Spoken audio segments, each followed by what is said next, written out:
The senior senator from Mississippi.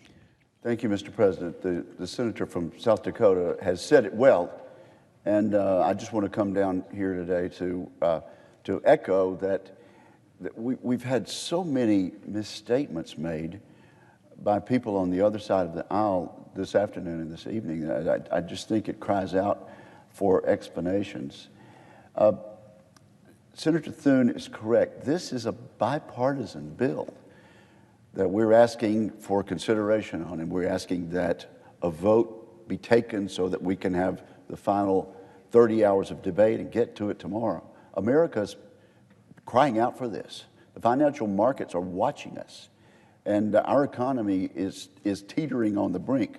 We need to get this done. I, too, was in one of the working groups, Mr. President, and we had equal numbers of Democratic and Republican senators in this working group with their staffs, with their laptops, and much of what is in the bill was hammered out with the input of Democratic and Republican members of this working group. And there were a few issues, yes, that we couldn't resolve, and so we kicked it up to the Democratic leader and the majority leader to be hammered out, perhaps in consultation with the administration. But far and away, most of this legislation is bipartisan in nature, and it just pains me for somehow the accusation to be made that this is nothing but a partisan bill written by the Republican leader. What is this about? The American people need to understand this, Mr. President. This is about getting money to average workers so that they can pay their bills and so that they can stay employed. It involves enhanced and lengthened unemployment insurance, and it is a provision given to us and designed and conceived by our Democratic friends. We felt it was worth doing, and we put it in the bill. Also, there is, as the distinguished gentleman from South Dakota said, there is $350 billion to small businesses to keep workers from ever being unemployed in the first place, to keep them on the job. So small businesses will have an opportunity to receive a cash infusion, and this could happen as early as this coming week. And they would be able to use this money to pay the salaries, and those people would never have to go on unemployment insurance because they would still be on the job. That's what's in this bill. That's what we need to get to a conclusion about and send on over to the House of Representatives tomorrow morning. It, of course, involves checks from the government, massive checks, a massive amount of checks to middle-income Americans to just give them a little something in their accounts so that they can pay the bills in response to this economic downturn that we've had. And then it involves loans to keep Americans working. And this is something that I in particular was working on with my Republican colleagues and with Democrats on this working group. The airline business in this country is about to shut down. Passenger rates are single digits. They can't stay afloat with this. And so it pains me to hear our solution to this problem, to keep airline workers working. It pains me to hear this described by my Democratic friends as a bailout. That's what would happen if we were just going to hand over cash to the airlines to keep them afloat. But that's not what we're doing. What we're doing is offering to pay loans, quick loans, to the airline companies so that they can continue to pay their employees and keep them on the job and not put them on the unemployment rolls. These loans would be made at market rates. There would be no loan forgiveness, and they must be paid back. Not a grant, not a bailout. It's just offensive to me to hear some of my friends that perhaps have not read the bill and are not as thoroughly versed on its provisions as we are that actually wrote the bill, to describe this as a bailout for corporate America. Nothing could be further from the truth. There were some people asking us to make grants to the big airline companies. We rejected that on a bipartisan basis, Mr. President, and said, no, these must be loans. Once the airlines get back on their feet and once this coronavirus outbreak has subsided, they'll be in good shape again. And they'll be able to pay it back with market interest rates, just like any other business that has to take out a loan. But we've got to get this money to them in a hurry. And so I just object and have to come down here and say that perhaps they're confused, perhaps they haven't read the bill as I have, but it makes available loans to the airline industry and to other related industries that are critical to national security.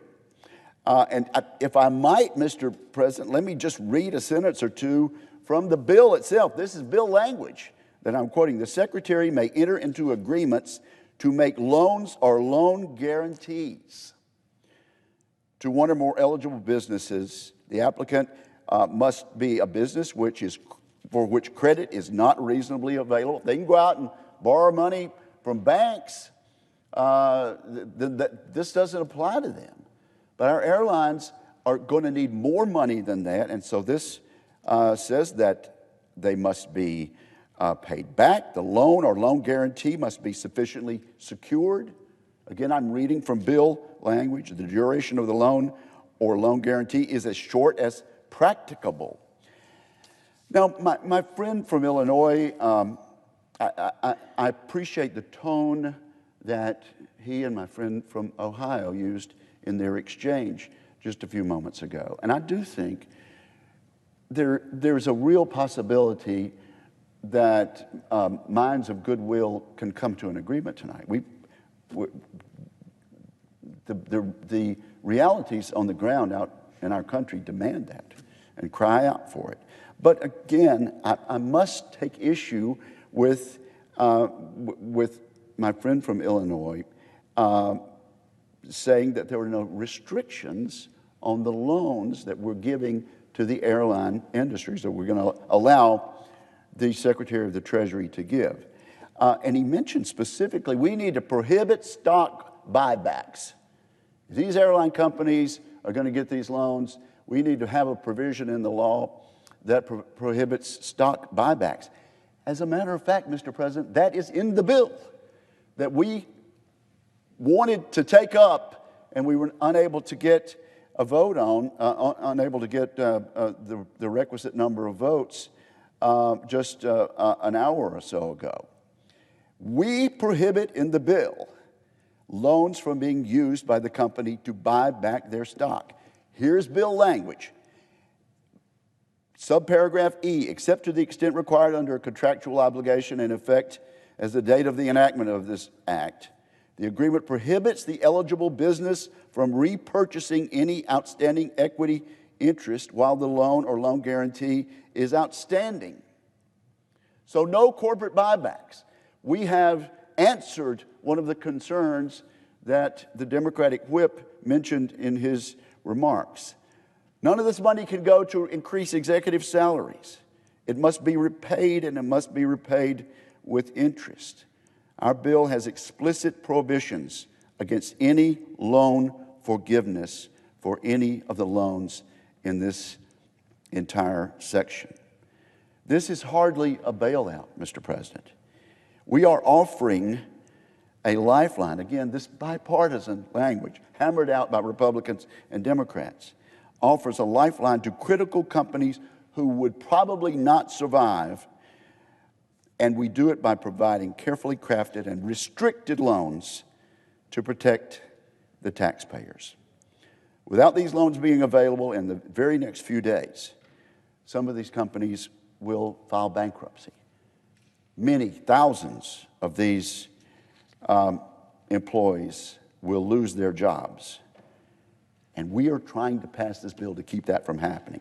128,000 workers in one company 92,000 workers in another company, 79,000 workers in yet another. And so I would just say to my friends, let's negotiate these last few details and get this done. But don't misrepresent this as a big giveaway to corporate America. This is designed to help average Americans who are suffering and threatening the loss of their jobs. Now, the majority whip mentioned the appropriations portion of this. And again, this is money that's needed. Americans need to know what is in the discretionary appropriated part of this bill.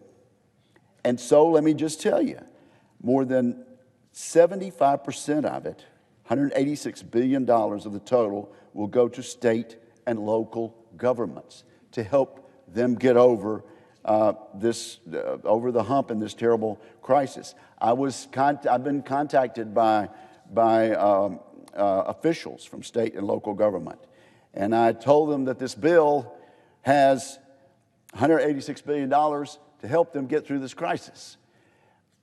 I thought I was going to be able to tell them that this would be enacted in the next day or two. Unfortunately, I was a little over-optimistic on that. But $186 billion for state and local government, $75 billion for hospitals.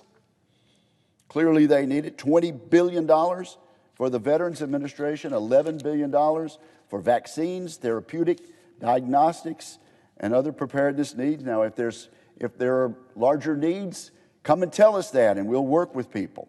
But this is a generous bill, $4.5 billion for the Centers for Disease Control, $1.7 billion for the Strategic National Stockpile, $12 billion to assist the military in addressing this coronavirus, $12 billion for K through 12 education, $6 billion for higher education, $5 billion for FEMA disaster relief funds. There's $10 billion in it for airports. My colleagues have heard from airports, and $20 billion for public transportation. This is an injection of appropriated money to keep this economy going until this virus subsides. It is an injection of loan money to some large businesses and an opportunity also for the Federal Reserve, within their discretion under a program that's been established for decades and decades, to loan money not only to big companies, but medium-sized companies and small companies under a Federal Reserve program commonly known as Section 13, subparagraph 3. So I would just say to my colleagues, Mr. President, before we come down here and make inaccurate statements, read the bill. Understand what we're doing. Understand that this is to get money to workers who need to stay on the job. This is a bill to get unemployment benefits to workers who are already off the job, and an injection of cash into our economy, and a prop up on a loan basis with interest to be repaid to keep the airlines and related businesses afloat. I hope we pass it. I know Americans are hoping and praying for this tonight, and perhaps by the early light of morning, we'll have good news on this. Thank you, Mr. President, and I yield the floor.